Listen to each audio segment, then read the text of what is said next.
नमस्कार दोस्तों, स्वागत करता हूँ आप सभी का हमारे चैनल में। दोस्तों, आज मैं आपको क्वेश्चन कराऊंगा। वो क्वेश्चन है, दबाव समूह का क्या अर्थ है? भारत में कार्य कर रहे विभिन्न दबाव समूह का वर्णन करें। What is meant by pressure groups? Explain the various pressure groups working in India. दोस्तों, सबसे पहले हम दबाव समूह का इंट्रोडक्शन लिख लेते हैं। दबाव समूह यानी कि प्रेशर ग्रुप एक ऐसा संगठित समूह है जो सरकार की नीतियों और निर्णयों को अप्रत्यक्ष रूप से प्रभावित करने का प्रयास करता है, बिना स्वयं चुनाव लड़े या राजनीतिक सत्ता हासिल किए। ये समूह अपने सदस्यों के विशिष्ट हितों या किसी विशेष उद्देश्य को बढ़ावा देने के लिए कार्य करते हैं। इन्हें हित समूह और गैर सरकारी संगठन भी कहा जाता है, यदि वे किसी विशिष्ट नीतिगत एजेंडे पर काम कर रहे हो। दबाव समूह प्रत्यक्ष रूप से चुनाव नहीं लड़ते, बल्कि सरकार और राजनीतिक दलों पर दबाव डालकर अपने उद्देश्यों को पूरा करने की कोशिश करते हैं।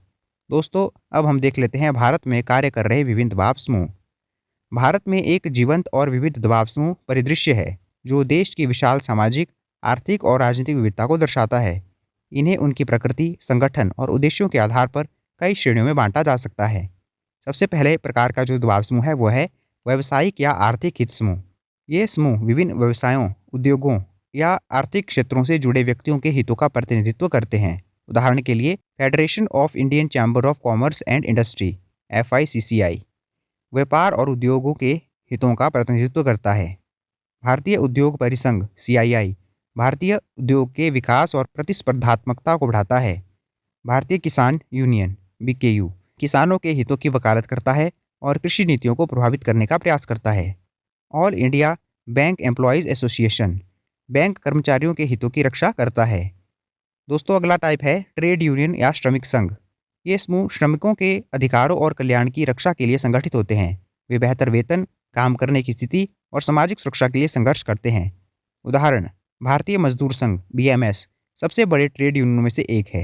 All India trade union Congress AITUC Bharat का सबसे पुराना ट्रेड यूनियन। हिंद मजदूर सभा HMS और centre of Indian trade union CITU ये भी अन्य प्रमुख यूनियंस हैं। अगला पॉइंट है छात्र संगठन। ये समूह छात्रों के शैक्षणिक और सामाजिक हितों की रक्षा करते हैं। साथ ही अक्सर व्यापक राजनीतिक और सामाजिक मुद्दों पर भी अपनी राय व्यक्त करते हैं। उदाहरण, अखिल भारतीय विद्यार्थी परिषद यानी कि ABVP, राष्ट्रीय स्वयंसेवक संघ RSS से संबद्ध, national students union of Congress NSUI भारतीय राष्ट्रीय कांग्रेस से संबद्ध, student federation of India SFI भारतीय कम्युनिस्ट पार्टी मार्क्सवादी से संबद्ध। जातीय और सामुदायिक समूह। ये समूह किसी विशेष जाति, धर्म, जनजाति या भाषाई समुदाय के हितों को बढ़ावा देने का प्रयास करते हैं। ये अक्सर आरक्षण, पहचान या विशिष्ट सांस्कृतिक अधिकारों के लिए काम करते हैं। उदाहरण, दलित संगठन जैसे बहुजन समाज पार्टी के सामाजिक आधार से जुड़े समूह, जाट महासभा, मराठा क्रांति मोर्चा, पाटीदार अनामत आंदोलन समिति विभिन्न जातियों के विशिष्ट हितों के लिए। विशिष्ट धार्मिक संगठन जैसे मुस्लिम पर्सनल लॉ बोर्ड और विश्व हिंदू परिषद। अगला टाइप है पर्यावरण समूह। ये समूह पर्यावरण संरक्षण, टिकाऊ विकास और जलवायु परिवर्तन जैसे मुद्दों पर जागरूकता पैदा करते हैं और नीति निर्माताओं पर दबाव डालते हैं। उदाहरण, ग्रीन पीस इंडिया वैश्विक पर्यावरण संगठन का भारतीय अध्याय, Bombay natural history society Bharat में सबसे पुराने और सबसे बड़े पर्यावरण संगठनों में से एक, मेधा पाटकर और नर्मदा बचाओ आंदोलन बड़े बांध परियोजनाओं के खिलाफ प्रसिद्ध आंदोलन। अगला जो प्रकार है वो है महिला समूह। ये समूह महिलाओं के अधिकारों, लैंगिक समानता, हिंसा के खिलाफ सुरक्षा और सशक्तिकरण के लिए काम करते हैं। उदाहरण, all India democratic women's association वामपंथी रुझान वाला, national federation of Indian women अन्य प्रमुख महिला संगठन। अगला जो पॉइंट है वो है नागरिक समाज संगठन या गैर सरकारी संगठन।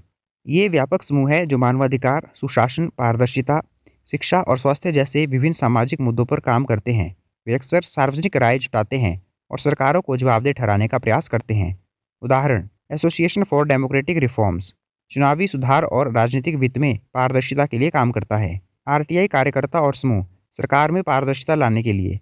प्रसार और चाइल्डलाइन इंडिया फाउंडेशन विभिन्न सामाजिक मुद्दों पर काम करने वाले कुछ अन्य समूह। अगला जो है वो है पेशेवर संगठन। ये समूह विभिन्न पेशेवर वर्ग के हितों का प्रतिनिधित्व करते हैं और उनके पेशे से संबंधित नीतियों को प्रभावित करते हैं। उदाहरण, इंडियन मेडिकल एसोसिएशन डॉक्टरों के हितों का प्रतिनिधित्व करता है। बार काउंसिल ऑफ इंडिया वकीलों और कानूनों पेशों से संबंधित है। अगला जो प्रकार है वो है विचारधारा आधारित समूह। ये समूह किसी विशिष्ट राजनीतिक या सामाजिक विचारधारा को बढ़ावा देते हैं और उससे संबंधित नीतियों को प्रभावित करने का प्रयास करते हैं।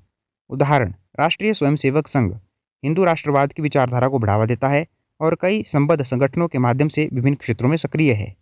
विभिन्न मानवाधिकार संगठन जो लोकतांत्रिक मूल्यों और मानवाधिकारों के संरक्षण पर ध्यान केंद्रित करते हैं। दोस्तों, अब हम इस प्रश्न का निष्कर्ष लिख लेते हैं। भारत में दबाव समूह कई तरीकों से काम करते हैं, जैसे विरोध प्रदर्शन, हड़ताल, याचिकाएं प्रस्तुत करना, जनमत को प्रभावित करना, लॉबिंग करना और न्यायिक हस्तक्षेप का उपयोग करना। इनकी भूमिका भारतीय लोकतंत्र में महत्वपूर्ण है, क्योंकि वे नागरिकों के हितों को सरकार तक पहुंचाने और नीति निर्माण को प्रभावित करने का एक महत्वपूर्ण माध्यम है। तो दोस्तों, यह था हमारा आज का टॉपिक, दबाव समूह का क्या अर्थ है, भारत में कार्य कर रहे विभिन्न दबाव समूहों का वर्णन करें। दोस्तों, उम्मीद करता हूँ कि आपको आज का टॉपिक आसानी से समझ आ गया होगा। और अगर आपको हमारी आज की वीडियो अच्छी लगी हो तो आप इसे लाइक कर सकते हैं, शेयर कर सकते हैं और ऐसी और वीडियो देखने के लिए आप हमारे चैनल को सब्सक्राइब कर सकते हैं। धन्यवाद दोस्तों।